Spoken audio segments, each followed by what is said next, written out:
மகாபாரதத்தில் வரக்கூடிய குருஷேத்திர போரில் இருக்கக்கூடிய 2 அணியில் இருக்கிற சத்திரியர்கள் மோதி கொண்ட ஒரு காட்சியில் பகவான் கிருஷ்ணர் அவர் ஒரு சத்திரிய ராஜா, அர்ஜுனன் ஒரு சத்திரிய ராஜா. இவருக்கு அவர் அந்த போர்க்களத்தில் சண்டை நடக்கிற நேரத்தில் உபதேசம் பண்ணுறார். அவர் சண்டை போடும்போது உபதேசம் பண்ணினா நான் ஏன் சாமி கும்பிடும்போது உபதேசம் பண்ணலாம்? அதுக்கு தான் மகாசிவராத்திரி அப்போ வேதாந்தம் எடுக்கலான்னு ஒரு தைரியம் உண்டு. அதனால எப்படி கர்மத்தை பண்ணணும், எப்படி பண்ணக்கூடாது அப்படின்னு அழகாக சொல்லி கொடுத்தார் பகவான் கிருஷ்ணர். அதை நம்ம பார்த்துட்டு வரோம். அதில் என்னன்னா, கர்மம்னா செயல், ஆக்ஷன். அந்த செயலுக்கு ஒரு கர்த்தா இருக்கு, ஒரு ஆள் இருக்கு. ஓகே, கர்த்தா இருந்தால் தான் கர்மா நடக்கும். ஓகே, அப்படி கர்த்தாவோட கர்மத்தை செய்கிறவனுக்கு பேர் அகங்காரன் பேர். அகங்காரி, அகங்காரா. ஓகே, அப்போ கர்த்தா கர்ம அந்த காரியம் நடக்கிறதுக்கு யார் இருக்கணும்? இந்த அகங்காரம். புரியுதா? இப்போ சப்போஸ் நல்லா பரோட்டா போடுறேன்னு வச்சுக்கோங்க. நீங்கள் வீட்டில் பரோட்டா போட்டீங்கன்னா அப்போ பரோட்டா போடுறது எவ்வளோ தான் ஏஐ அது ஆர்டிஃபிஷியல் இன்டெலிஜென்ஸ் வந்தாலும் அது பரோட்டா படாது. ப்ரோக்ராம் கொடுத்தா கூட நம்ம பண்ணினா தான் அது தோசைலாம் அப்படின்லாம் போடும். புரியுதா? ஒரு ஏஐ கிட்ட பேசிட்டு இருந்தேன், அந்த ஆர்டிஃபிஷியல் இன்டெலிஜென்ஸ். இவன் ஒரு மாதிரி போடுறான் அந்த தோசையை. அது ஒரு 0.5 மில்லிமீட்டர் கிணத்துல இருக்கு. அது ரிப்போர்ட் கொடுக்குறது. ஆனால் அது என்னன்னு சொல்ல தெரியல எனக்கு. ஒரு ப்ரௌன் கலரில் இருக்கு. அதுக்கப்புறம் என்ன பண்ணுறான்னா போட்டுட்டு திருப்பி போடுறான். அதுக்கப்புறம் அந்த கரண்டியில் மடக்கி தட்டில் வைக்கிறான். அவங்க சாப்பிட்றாங்க. அப்படி ரிப்போர்ட் பண்ணுறது. ஸோ ஏஐ இப்படி தான் ரிப்போர்ட் பண்ணும். அது ரோஸ்டா, நெய் தோசையா, அது ருச்சியாக இருக்கா, நல்லா இருக்கா, நல்லா இல்லையா, அதெல்லாம் அதுக்கு சொல்ல தெரியாது. புரியுதா? ஓகே, நம்ம ஏஐ இருக்கு இல்லையா, நம்ம பிரெயின், அது நம்ம எல்லாருமே ஏஐ தான். இந்த உட்காந்துருக்கிறதெல்லாம் யாரு? உயிரோட உள்ள ஏஐ அப்படின்றாரு பகவான் கிருஷ்ணர். ஏன்னா இந்த பாடி, மைண்டு, சென்சஸ், இது 3 ஏஐ. அப்போ ஆர்டிஃபிஷியல் இன்டெலிஜென்ஸ் ஏஐன்னா அது ஜடமா, அது ஜீவனா? ஆர்டிஃபிஷியல் இன்டெலிஜென்ஸ் சொன்னாலே அது ஜடம். ஓகே, ஜடம். இந்த சேர் மாதிரி, இந்த மைக் மாதிரி இருக்கு. பகவான் என்ன சொல்றாரு, இல்லை சாஸ்திரம் என்ன சொல்றதுன்னா, நம்மளுடைய பாடி, மைண்டு, சென்சஸையே ஜடம்னு சொல்றாங்க. புரியுதா? ஸோ அதை இயக்கிறது இது. அதை அந்த இயக்கிற சேதன வஸ்து ப்ரோக்ராமர் யார்? ப்ரோக்ராம் கொடுத்தா தானே ஏஐ ஒர்க் பண்ணும். இதனுடைய ப்ரோக்ராமர் யாரு அப்படின்னா அது பேர் சாட்சி, சாட்சி சைத்தன்யம். அதுதான் ஆத்மா. அப்ப அது ஆத்மா ஆயிடுச்சுன்னா இதுக்கு பேரு அனாத்மா. புரியுதா? அப்ப இந்த அனாத்மா விஷயம் எது இருக்குன்னா நம்மளுடைய பாடி, மைண்டு, சென்சஸ், இதெல்லாம் அனாத்மா. ஓகே, 2. இப்போ பாடி, மைண்டு, சென்சஸ், இந்த உடம்பு, மனசு, இந்திரியங்கள், புலன்கள், இதெல்லாம் உங்களுக்கு தெரிஞ்ச விஷயம்தான். நம்மகிட்டே இருக்கு, எல்லாருக்கிட்டே இருக்கு இல்லையா? சில சமயம் உபயோகப்படுத்தும், சில சமயம் உபயோகப்படுத்தாம சொன்னே இருக்கும். இப்போ நீங்கள் இப்போ கேட்குற மாதிரி இருக்கலாம், ஆனால் என்ன பார்த்துக்கிட்டே இருக்கலாம். புரியுதா? அதெல்லாம் ஒரு மர்மம் இருக்கு அந்த காதுக்குள்ள. சாமி கும்பிட சொன்னால் இது இன்னும் பேசுகிறாரு அப்படின்னு அப்படி நீங்க நினைக்கலாம். அதுக்கு பேர் மனசு. புரியுதா? சப்போஸ் நம்ம நான் சொன்னது புரிஞ்சுட்டுன்னா அதுக்கு பேர் அறிவு, புத்தி. புரியுதா? இதெல்லாம் மனசும் புத்தியும் எதுல இருக்கிறது, எந்த ஃபார்ம்ல இருக்கிறது அப்படின்னா சூக்ஷ்ம ஃபார்ம்ல இருக்கு. அதாவது விருத்தி ஃபார்ம்ல இருக்கிறது, தாட் ஃபார்ம்ல இருக்கிறது. புரியுதா?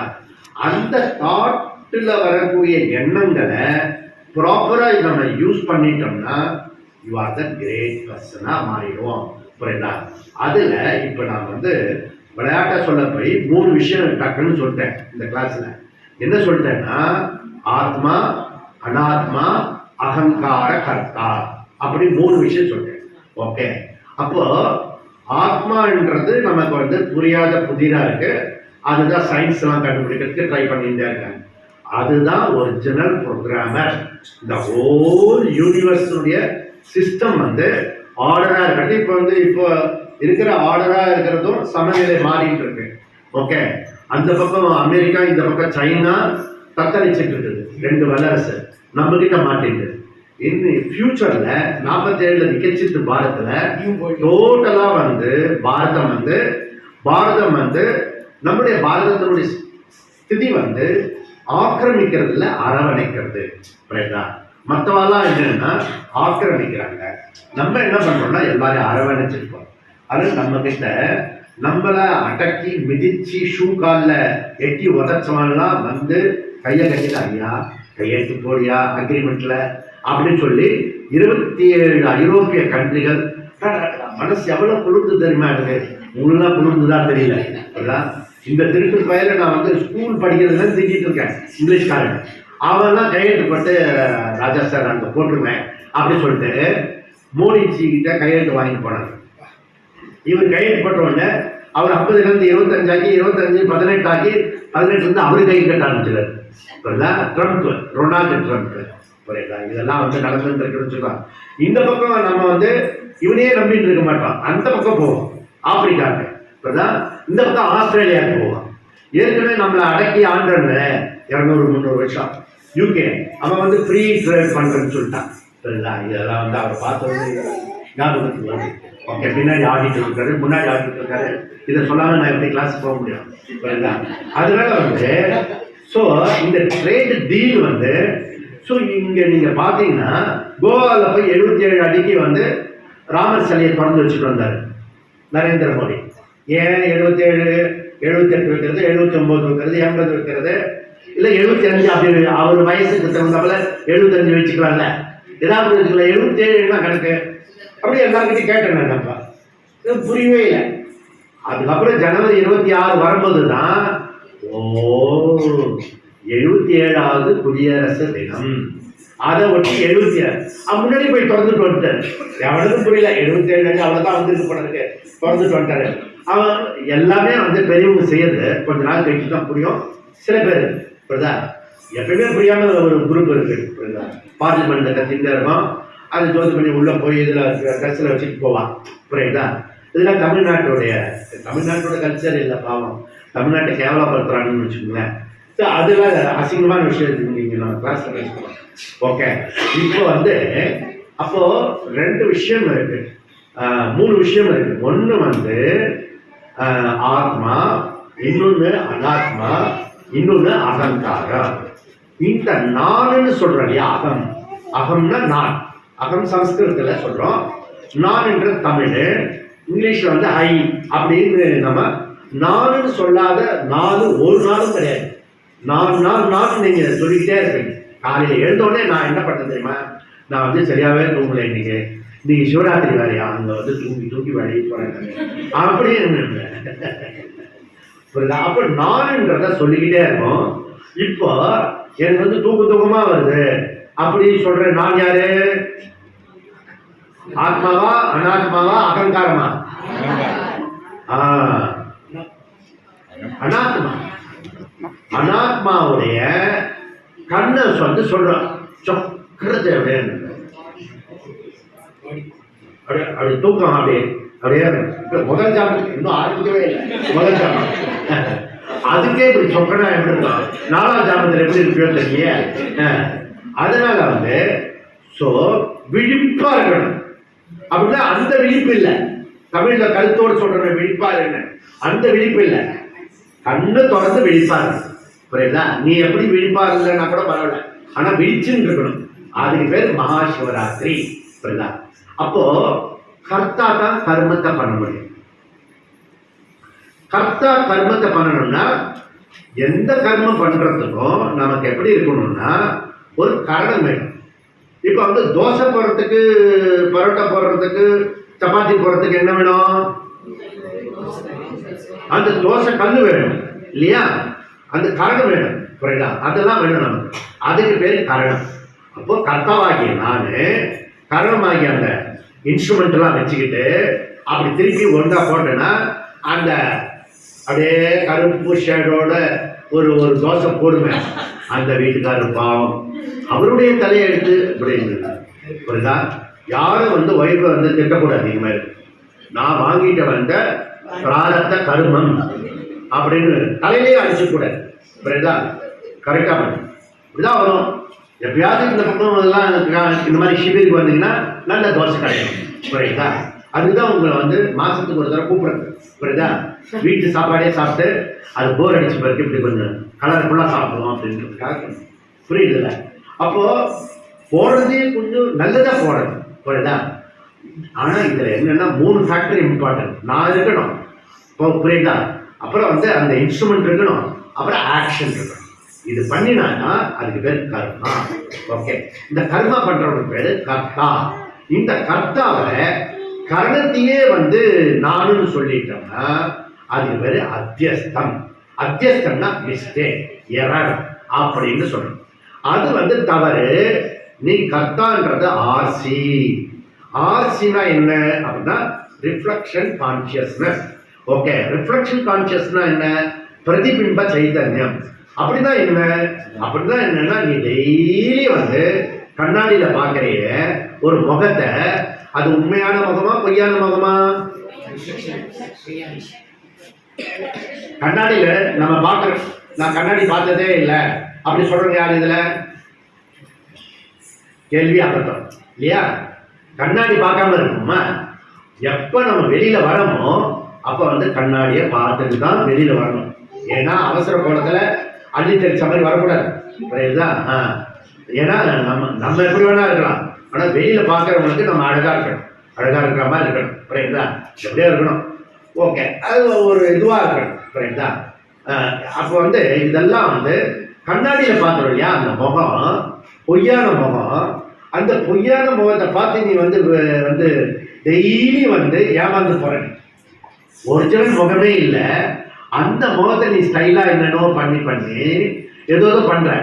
ஆனா அங்க அந்த கண்ணாடியை பார்த்து அந்த பொய்யான முகத்துல இருந்து மெய்யான புருவத்தை வந்து இப்படி தடவைக்க. புரியுதா? இதுல இருந்து இதுதான்ப்பா இது வேதாந்தம்.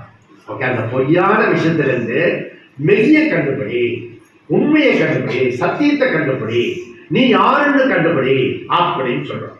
ஓகே, இப்ப பொய்யானது யாரு? கர்த்தா.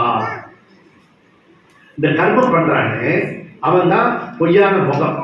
ஆனா இந்த பொய்க்குள்ள பொய் இருக்கும். சில சமயம் நீங்க பாத்தீங்கன்னா பார்பர் ஷாப்ல சில சமயம் கண்ணாடிக்குள்ள கண்ணாடி அழகு இதெல்லாம் பாத்தீங்கன்னா அதுக்குள்ளே ஒரு 10 முகம் தெரியும். நீங்க பார்த்துருப்பீங்க.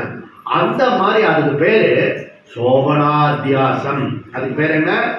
சோபனாத்தியாசம். முகத்துல பாக்குற இந்த கண்ணாடியில பாக்குறது முகம் வந்து அத்தியாசம். அந்த கண்ணாடிக்குள்ளேயே இன்னொரு முகம், 2 முகம்லாம் 3 முகம்லாம் பாக்குறேன்ல, அது சோபனா அத்தியாசம். அப்படின்னா என்ன இருக்கும்னா இந்த பொய்யே வந்து நானுன்னு சொல்ற கர்த்தாவே நானு பொய். அந்த கர்த்தா என்ன பண்றதுன்னா மனசை வந்து நானு சொல்றது, உடம்ப நானுன்னு சொல்றது, சில சமயம் வந்து அறிவை நானுன்னு சொல்றது, இதெல்லாம் நான் சொல்றேன். இப்ப வந்து நான் நடந்து வந்தேன் அப்படி சொல்றேன், நான் வந்தேன் அப்படி சொல்றேன். கால் தான் நடந்து வந்தது பாவம். புரியுதா? ஆனா இந்த அக்கறம் பாருங்க, இது என்ன பண்றது? நான் என்றது கால் பண்றத நான் சொல்லிடு. புரியுதா? இதுதான் ப்ராப்ளம். புரியுதா? இந்த ப்ராப்ளத்தை நீங்க புரிஞ்சுக்கிட்டா போதும். அப்போ 2 தப்பு ஒரே நேரத்துல 2 தப்பு பண்றோம்.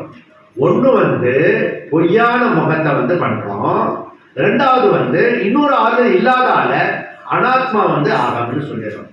ஓகே, அப்ப நான் என்ற சொல்லுல பிரச்சனை வந்துடுது. என்ன பிரச்சனை வந்துடுது? இந்த உடம்பு, மனசு, சென்சஸ், இத வந்து நான் சொல்றது தவறு. அதுல பண்ற கர்மம் அத்தியஸ்த கர்மம். புரியுதுங்களா? ஓகே, இப்போ வந்து இந்த நான் என்றதுல நம்ம வந்து என்ன பண்றோம்னா அதுல வேற நம்ம தப்பா பேசி நம்ம வந்து கன்ஃபியூஸ் பண்ணிக்கிறோம். புரியுதா? இந்த நானை வந்து கரெக்டா பண்ணணும். இத புரிஞ்சுக்கிட்டவன் ஞானி. இது புரிஞ்சிக்காம வந்து தேடுபவன் விஞ்ஞானி. ஓகே, நிறைய பேர் விஞ்ஞானி எல்லாம் இருக்காங்கல்ல, விஞ்ஞானி. நாமெல்லாம் யாரு? அஜ்ஞானி. புரியுதா? அப்போ ஏதோ ஒரு ஞானம் வருது இல்ல. ஓகே, விஞ்ஞானி, அஜ்ஞானி, விஞ்ஞானி. நம்மளால வந்து சோதனை போடுறதுக்கு போக முடியாது, அதனால விஞ்ஞானி ஆக முடியாது. ஆனா தமிழ்நாட்டில் பாரத பிரதமர் கிட்ட ஒரு பொண்ணு கேட்டுட்டான், சார் பிரதமர் சார் நான் ஸ்டார்ட் அப் பண்ணணும், எப்படி பண்ணணும்? 10th ஸ்டாண்டர்ட் இப்பதான் 10th வந்துருக்கான், அதுக்குள்ளேயே ஸ்டார்ட் அப் கேட்கிறார். அவரு ஷாக் ஆகிட்டார். நாடு முழுக்க இப்படி யாருமே கேட்டதில்லை, எந்த பொண்ணும் கேட்டதில்லை. ஸ்டார்ட் அப் உனக்கு தெரியுமாம்மா? அப்படிதான் நீ எனக்கு என்ன சொல்லு, முதல்ல அதை கேட்கிறாரு. அவன் புரிஞ்சு வச்சுட்டு இருக்காரு. அதில் அவன் கரெக்டாக சொல்கிறான், எல்லாத்தையுமே சொல்கிறான் டீட்டெயிலாக சொல்லி. அப்புறம் அவன் தெரிஞ்சு வச்சுட்டு இருக்கான்னு தெரிஞ்சிட்ட பிறகு ஸ்டார்ட் அப் பண்ணுறது எப்படின்றத 2-3 குழு கொடுக்குறாரு. நீ இது சம்மந்தமாக இந்த புக்கெல்லாம் படி, இந்த மாதிரி சம்மந்தப்பட்ட ஆளுகிட்ட கேளு, கைட் பண்ணுறாங்க அந்த இடத்துல. திஸ் இஸ் பாரத பிரதமருக்கும் சாதாரண ஒரு ஸ்கூல் மாணவிக்கு உள்ள கான்டாக்ட் இருக்கு, புரியுதா? இதுதான் நம்ம நாட்டோட சிறப்பு. அப்போ இந்த சாட்சி பிரதானமா ஆத்மாவை நினைச்சுக்கிறது வந்து சாட்சி பிரதானமா இருக்கணும். அதாவது மைண்ட வந்து அது வந்து இன்ஸ்ட்ருமெண்ட் அப்படின்னு புரிஞ்சுக்கணும். மைண்டே நாடு கிடையாது, மைண்ட் இன்ஸ்ட்ருமெண்ட். ஓகே, இந்த கர்த்தா அது வந்து சுதந்திரமானவன். கர்த்தும் அகர்த்தும் அந்நியதா கர்த்தம். ஒரு கர்மத்தை செய்யலாம், செய்யாம இருக்கலாம், மாற்றி செய்யலாம். இப்ப பண்ரோட்டில வந்திருக்காரு, வரணும் முடிவு பண்ணி வந்துட்டாரு. அங்கேயே முடிவு பண்ணி வர வேண்டாம் அப்படின்னு முடிவு பண்ண வரமாட்டார். சுதந்திரம் இருக்கு, புரியுதா? வரலாம், வராம இருக்கலாம், மற்ற பிறகு கூட இங்க வந்து தூங்கிட்டு இருக்கலாம், புரியுதா? அதனால வந்து யாரோ ஒருத்தர் தூங்குறா போல இருக்கு, புரியுதா? எனக்கு முன்னாடி உட்காந்துருக்கேன். அதனால வந்து இதை நீ கவனிச்சுக்கணும். ஓகே, இது வந்து நான் சரியான டீச்சர் வந்து, அப்ப டீச்சர் முன்னாடி இருக்கக்கூடாது. இப்ப அகங்கார திருஷ்டியில இப்படி தப்பா பண்றது பேர் விபரீத தரிசனம். இது பேர் என்ன? விபரீத தரிசனம். ஓகே, இந்த விபரீத தரிசனத்தை ஆதி சங்கராச்சாரியார் ரிமூவ் பண்றார். ஓகே, நெக்ஸ்ட் என்னதுன்னா, இதுல இன்னொருத்தர் ஆப்போசிட், ஏற்கனவே தப்பா நம்ம பண்ணிட்டு இருக்கோம், எவனாவது வெளியில இருந்து வந்து இன்னும் கொஞ்சம் தப்பு பண்ணிட்டு போயிடுவான். அது பேர் வித்யா தரிசனம். வித்யா தரிசனம்னா என்ன அப்படின்னா, அம்புட்டும் கொஞ்சமாவது அதில் இருக்கணும் நியாயம். நியாயமே இல்லாத விஷயமா பேசணும். ஓகே, எப்படி அந்த ராகுல் வந்து அந்த பார்லிமெண்ட்ல பேசுறாருல்ல, அவரு பேசுறதெல்லாம் வித்யா தரிசனத்தை வேண்டி. முன்னாடி பழைய காலத்து மன்னர்களா இருந்தாங்கன்னா அவனை மாறுகால் மாறுகை வாங்கு, அந்த பேசின தப்பா பேசுற நாக்கை வந்து வெட்டு அப்படின்னு சொல்லியிருப்பான், புரியுதா? மன்னர்கள் ஆட்சியாளர். இப்ப ஜனநாயகத்தினால வேற வழி இல்லாம கேட்டுருக்கணும் பார்லிமெண்ட்ல, புரியுதா? தப்பா பேசுறான். ஓகே, பொய்யான விஷயத்தை பேசுறான், டயத்தை வேஸ்ட் பண்றான். அவர் பேசி நம்ம டைம் வேஸ்ட் பண்றான். மித்யா தர்சனம், விபரீத தர்சனம், மித்யா தர்சனம். நீ விருத்திகார மதம் வந்து முரண்பாடு இருக்கு, அதை நான் ஒத்துக்க முடியாது அப்படின்றத சொல்லி முடிச்சாரு. அப்போ இந்த நம்மளுடைய நித்திய கர்மால இப்ப நம்ம மகாசிவராத்திரி கொண்டாடுறோம்.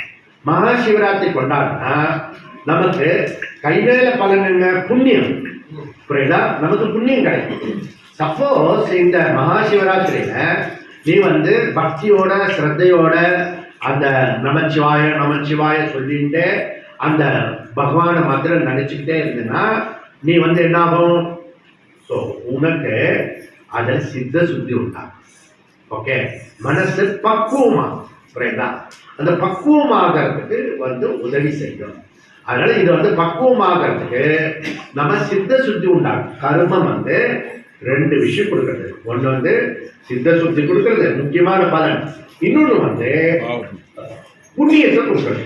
இப்போ நிறைய பேர் இங்கே வந்திருக்கோம் இல்லையா, யோகா ஸ்டூடெண்ட், அவங்களாம் எதுக்கு வந்திருக்கோம்? புண்ணியத்துக்காக வந்திருக்கோம். வேதாந்த ஸ்டூடெண்ட்லாம் எதுக்கு வந்திருக்கோம்? சித்த சுத்திக்காக வந்திருக்கோம். ஓகே, எப்படியோ 2த்துல 1 நமக்கு கிடைக்கும்.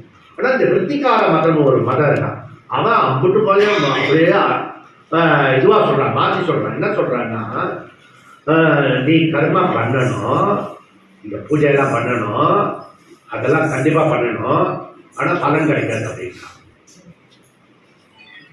சப்போஸ் நீ ராத்திரி கண்ணு முடிக்கலைன்னா பாவம் வந்துடும்ன்றான். அதுக்கு பேர் பிரத்யவாய பாவம் சொல்றான், புரியுதா?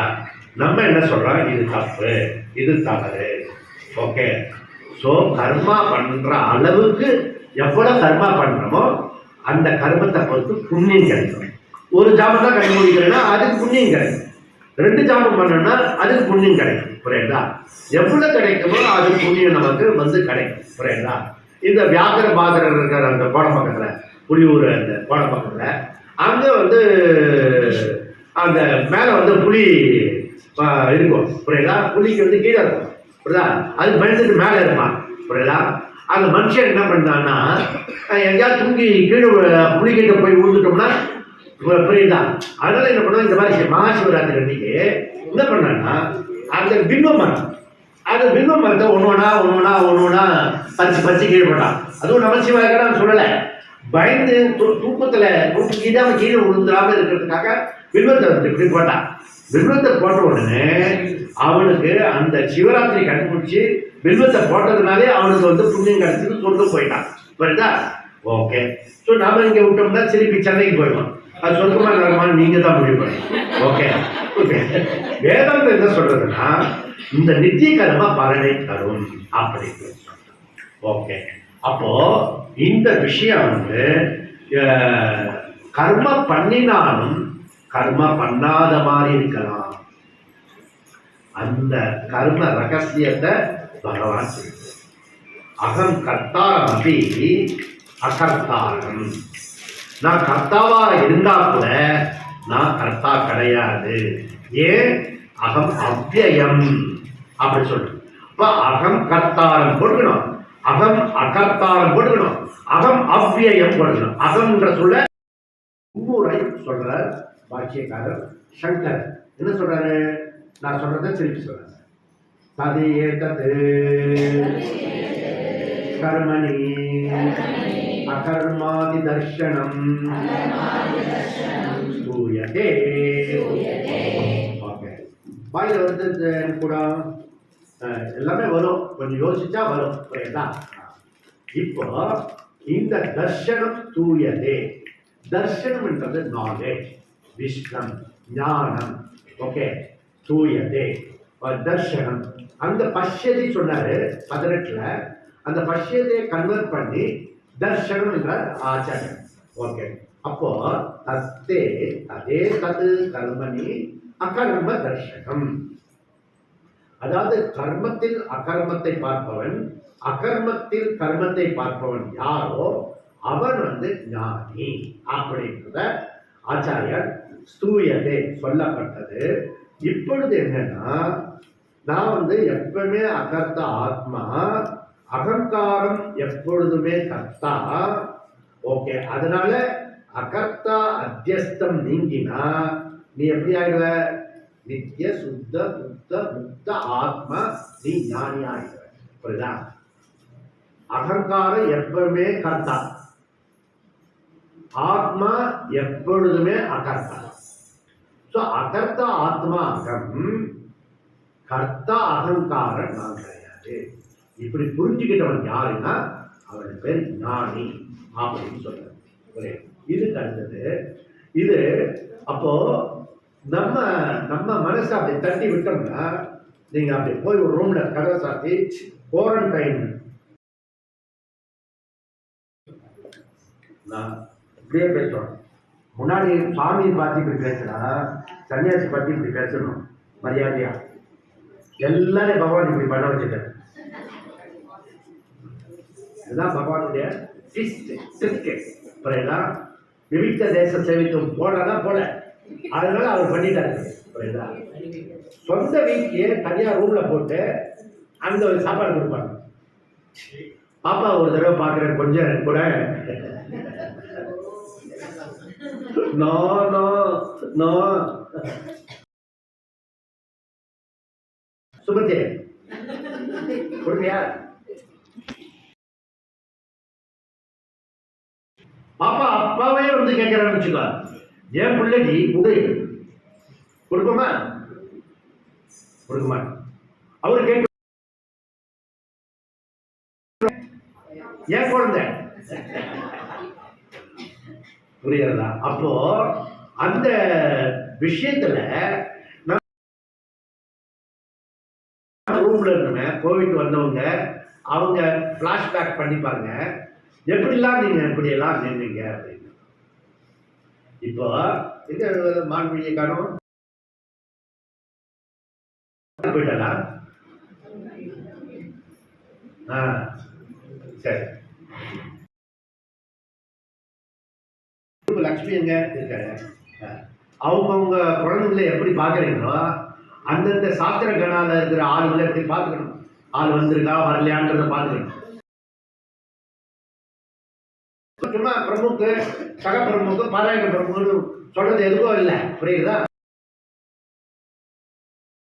இருக்கா அப்படின்னு கண்டுபிடிக்கணும். புரியுதா? நீங்க அப்படியே இருக்கக்கூடாது. சில அப்பா அம்மா இப்படிதான் இருக்கும்.